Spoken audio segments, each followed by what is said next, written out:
Hola, buen día a todas y a todos. Hace poco hemos visto el intento desesperado por parte del gobierno y el partido del gobierno en modificar y derogar algunos aspectos claves de la ley de garantías.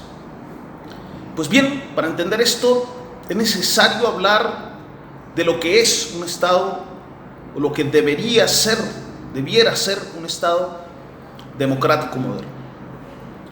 Lo primero es que un Estado democrático moderno delimita la política como algo diferente o diferenciado del nivel de parentesco familiar, de la condición económica, de la creencia religiosa, etc.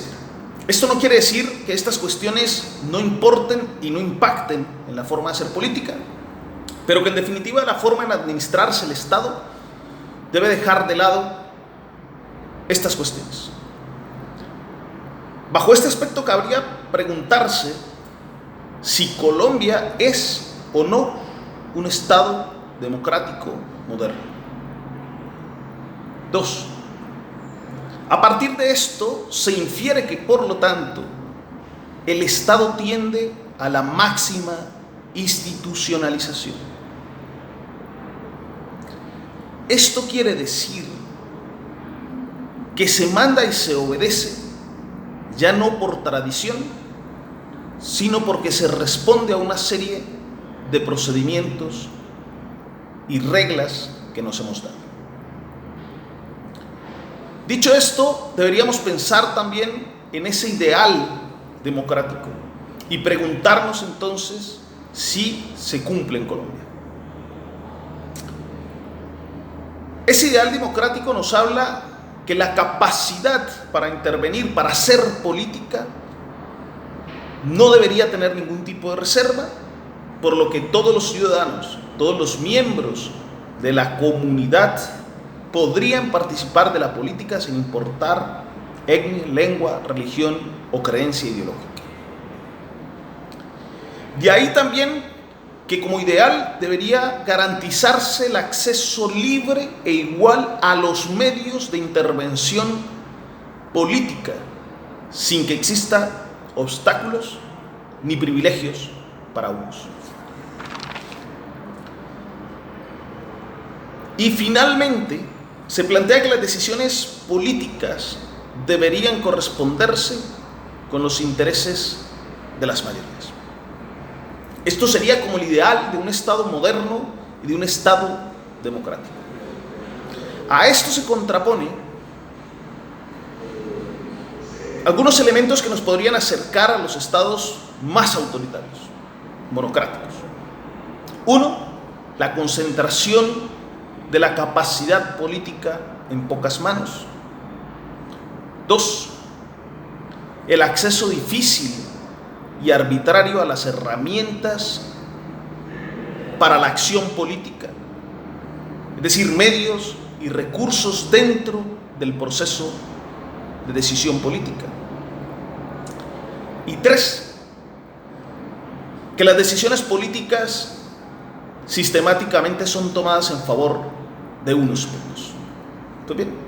Si comparamos esto primero, que hablamos de lo que sería un Estado moderno, y de ese ideal democrático, y ponemos esto último, debemos decir que nuestro Estado se asemeja más a esto último, en donde vemos que la capacidad política se concentra en pocas manos, que se dificulta la participación de nuevos actores al proceso político y que sistemáticamente se toman decisiones en favor de unos pocos.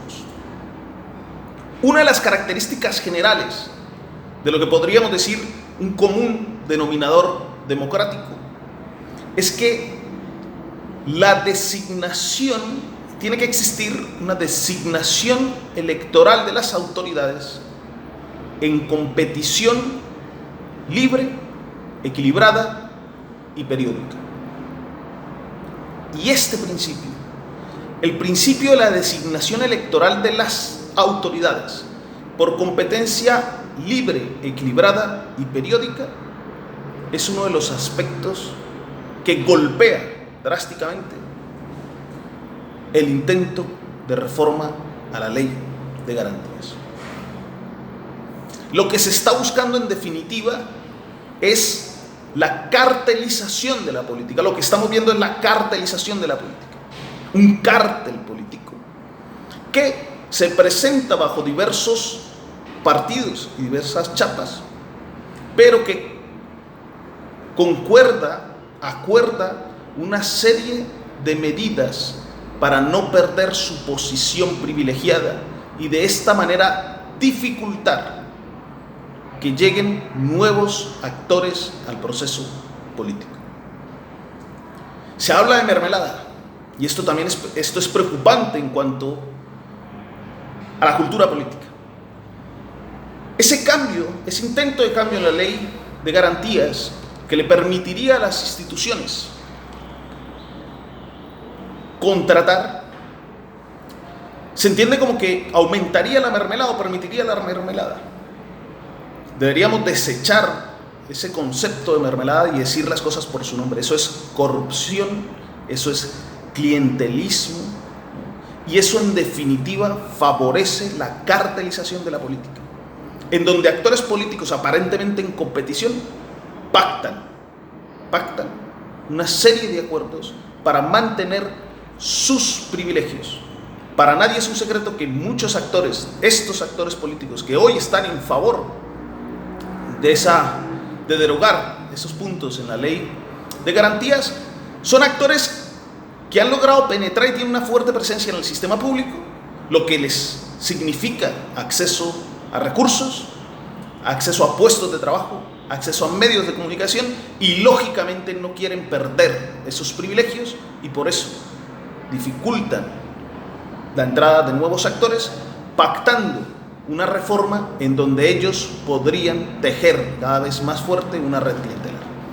Pero ¿por qué plantean una cuestión como esta? En definitiva, lo plantean porque tienen miedo, porque están asustados, porque sienten el deseo de cambio, de progreso y de democracia que pondría contra las cuerdas esa forma vieja, corrupta de hacer política. En definitiva, porque Colombia sigue caminando hacia un proceso de construcción de una verdadera república democrática. ¿Es esto? Un fuerte abrazo a todas y a todos.